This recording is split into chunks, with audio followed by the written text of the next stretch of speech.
Hello everyone, welcome back to my channel. So if you are new here, please do well to subscribe to the channel and click on the notification button. And to our returning subscribers, thank you for staying with us. I trust you are learning. Okay, today we are going to be looking at how to cut or calculate your crotch line. Okay, we are making trouser, your crotch line. Okay, remember that this crotch lines varies depending on the person you are sewing for. Everything you are doing on dresses depends on the person that you are sewing for. And when I mean crotch lines, some people call it crotch lines, some people call it a flap. How do you calculate your crotch line? Now, when you are calculating your crotch line, I'm going to give you two basic standard that you will be using to make your division and get your crotch line so that you will having problem. Which first thing you will check the bigger part of the person's body or of the affected area, the trouser you are sewing. Some persons, their tummy can be very, very big and the bum will just be there. So if you encounter something like that, always have it in mind that you are going to use that tummy, that bigger part, the big side, the tummy side to do your division. Because if you use the bum, by the time you finish, you're going to mess up the dress. This one I'm telling you now is from experience. Okay? But if the person's measurement is just the normal measurement, you use the hip to do this division I'm about telling you now. Okay? So these things are dependent on the person, the physique of the person that you're sewing for. Okay? So at the end of the day, see what the calculation I'm going to give you now. Number one is when you want to just do your normal waist. Okay, what I mean by normal waist, after sewing trouser, you have high waist trouser, normal waist trouser, and you have low waist trouser. So when you're making a normal waist trouser, the T stands for trouser. The division you're going to do here is going to be the hip. Remember, I'm using hip because in most persons' measurement, the hip is always bigger. But if you encounter those exceptional measurements that the tummy is bigger, that's the waist is bigger than the hip, use the tummy please. But I'm going to be using hip to do this calculation based on the fact that on a normal it's supposed to be that the hip is supposed to be bigger than the tummy. Okay, so you're going to be having hip divided by 4. Okay, just for a normal waist. Remember that whatever we are dividing, we are not adding the band that you put on the trouser. So but for high waist, number 2, for high waist trouser, you're going to have hip divided by 4 plus 1 to 2. That's what I mean. This 1 to 2 is a range. What I mean this 1 to 2, depending on how high the waist is, you can add 1. If it's just moderate high waist, you can add 2. If it's the normal one, that will come up very well. Okay, you can even use 1.5 because 1.5 is still within this range. All right, for a high waist trouser, you want it to come up very well on the person's stomach, you can use the above. By the time you finish using this thing and you add the band, you are good to go. You won't have any problem sewing the trouser. Then for the third one, these are the 3 basic trousers that will sew now. The third one is low waist trouser. You're going to have hip divided by 4. Okay, minus 1 for a low waist trouser. You're going to have this hip divided by 4 minus 1. Okay, so by the time you finish cutting this thing now, The next thing you're expected to do is to cut out the band, depending on how big you want the band to be. It can be 2 inches band, it can be 1.5-inch band, it can be 1-inch band, it can even be 4, depending on what the person that you're going to sew for is asking you to do. So now we're just going to practice this thing I just did now. We're going to practice it so that I will show you how you do it. Assuming that the hip line of this person is her hip is 32. So I want us to do the calculation now, just to correct whatever we are saying. So what it means is that we are going to do, for a normal waist trouser, we are going to do 32 divided by 4. You know, for a normal waist trouser, we're not adding anything. We are going to have 8 inches at the end of the day. We're not adding anything for a normal waist trouser. So what it means is that now that we have our 8 inches, we are going to measure 8 inches here. And we will mark our 8, we will mark our 8 inches here.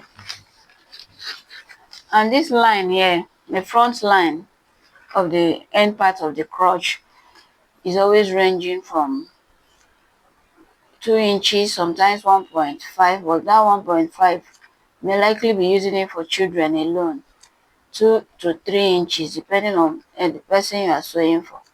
But most times, I find out that I use 2 inches most times for just basically the front line, or most times I use 2.5. Okay, so we are going to use 2 on this one. So if you're a beginner, the best way to do this is to cut it out this way and take it up. Then use your French curve ruler. Use your French curve ruler and give this curve whatever you want to curve. Okay, that is it. That's the front one. Then remember, all this English I'm speaking is just for the front crotch. Once you get the crotch line of the front, I don't think you have anything to worry about on your cutting again. Okay, so I'm going to cut out this thing now. And it's both, I'm going to cut out this thing now, and it's both constant for short and long this thing. Those constant for shorts, in case you are making short, go contact for short, the same thing for trouser. This calculation we just made now.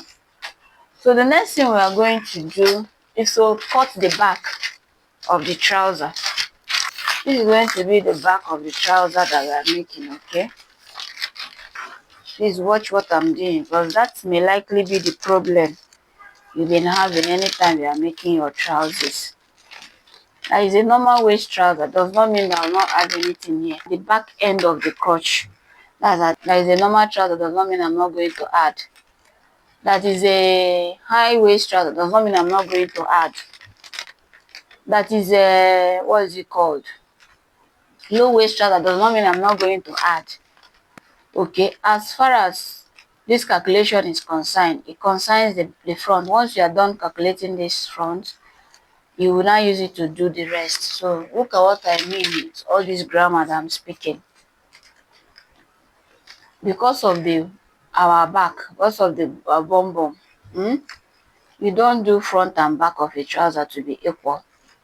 So now that I've added 2 inches here, I'm going to extend it at the back. This extension here at the back is always dependent on who you are sewing for. Who you are sewing for.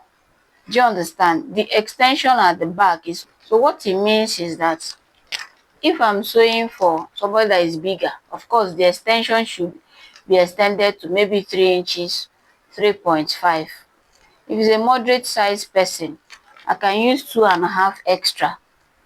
For somebody that is not too, the bum bum is not too big, it's not big, it's just there, you can use 2 inches. Okay, you can use 2 inches for that person, you can use 2 inches for a child, okay, that has body. And now what this place is giving, what this place is, this place here, what it does in the trouser is give ease at the lower part, and it also give the bum ease. Do you understand? Then after, you must have extended it here, depending on the person you are sewing for. I've already given the format, how you will know what to use whenever you want to use. Then you slant it down, you start going narrow. As you are going down, it comes down a bit narrower.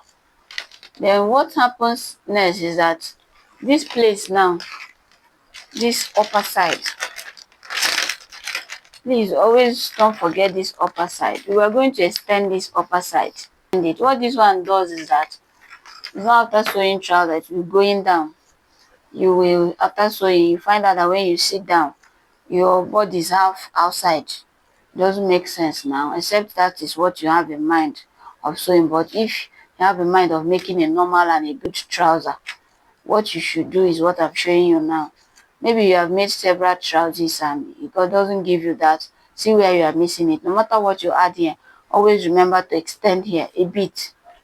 So the extension, measurement for this extension here is ranging from 1.5 to 3 inches. 1.5 to 3 inches, depending on the size of the person you are sewing and what you are doing. This is why you should be conversant with the body measurement, as in, so you know when to use 1.5. Of course, you know that when you are using 1.5, it means that the person is very slim. The bum will not have any effect on the trouser. 2 inches, the person is not too slim, not too big. The person has a very big, you use 3 inches, so that no matter how the bum tend to drag the clothes, it will still cover the person's body. Do you understand? So you extend it up here. When you extend it up, see what I'm going to do. Because for me, how I do my trouser is that I dart the back, but I don't dart the front. I dart the back, I don't dart the front. So what I'm going to do here to give room for the darts is that I just add half an inch here, extension. Then for a beginner, you just draw your line straight. See, I'm already curving. Sorry, I'm curving, but you can curve if you want to. You see how I did this one? I do not go and curve it inside like this. You can only curve this thing inside like this, number one. If you are making a very fitted trouser, you can do this, draw this thing like this to come inside. You want the trouser to gum your body, you want it to be on your body, you don't want any allowance, or the cloth is stretchy, you just want it to stay very close to your body. That's when you use this thing. But for this normal English trousers, big palazzo, normal trouser, everything, please always go like this so that it doesn't enter inside those lines. It just give it that freedom of expression. It just stay very well, especially if you are in doubt, or the person you are making trouser for is in doubt. Please always be mindful of this small curve extension I did here. Don't make two of them to be equal. Okay, so after you finish doing it, the next thing you do, use your ruler and connect this one. You see it? So that's how to calculate your crotch line or your flap. Give it a try. Please get something, even if it's short, you want to try it with. You get a shot and try it, and let's see, compare what you have been doing before, and let's see if you have a perfect or better option. All right, okay, please, if you have not subscribed to this channel, do well to subscribe and click on the notification button. Like I always emphasize, if you're a beginner, trust me, you're going to enjoy everything about this channel. Okay, so subscribe and drop your comment in the comment section. And if you try this and you have a question, please drop your question in the comment section and give this video a thumbs up. Okay, thank you for watching, and see you in another